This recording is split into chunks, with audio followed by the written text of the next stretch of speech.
Of the Half Moon Bay mass shooting is suing the farm where it happened for failure to protect its workers.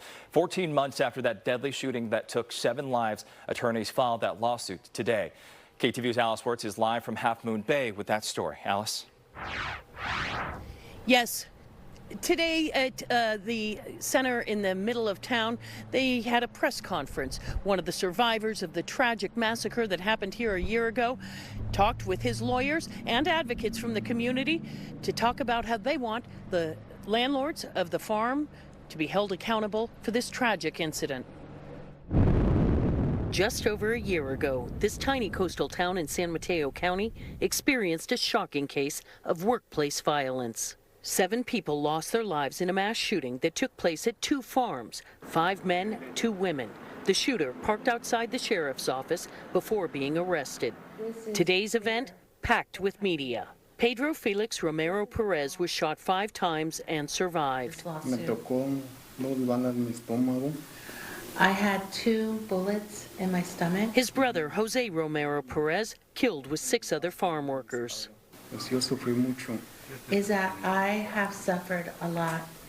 Lawyers filed suit claiming the employer, California Terra Gardens, failed to safeguard their farm workers from numerous dangers. Everybody has a right to feel safe in their home in the state of California. Not only did California Terra Gardens violate those rights by providing squalid living conditions for the farm workers, but they violated those rights by not providing a place where their tenants felt safe. Attorney Joe Cachette pointed out this was a traumatic event at the workplace that should never have happened. That's the tragedy. But we were shocked when our investigators came back with photographs of like what you can't imagine. Pedro Perez was in the container he lived in when he was shot 5 times.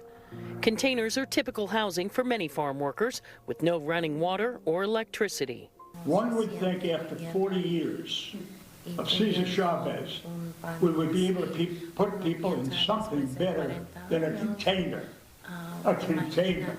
Belinda Arriaga is with Alice, a community nonprofit that works with farm workers. Immediately providing housing, support, and of course Alice has been doing a lot of mental health work too. All would like to see more state and federal support for farm workers everywhere who endure the same conditions. It's the landlords and the farms that fell short, and it's the landlords and the farms that are going to be held accountable for the harm that Pedro and his brother's family are suffering. And it's this memorial that was put up here in Half Moon Bay in front of ALAS, the organization that helps these farm workers. It's a memorial to those who have passed and to those who have died from other circumstances, being a farm worker in the state and the country. I'm live here in Half Moon Bay. Alice Wirtz, KTVU, Fox 2. Alice, thank you.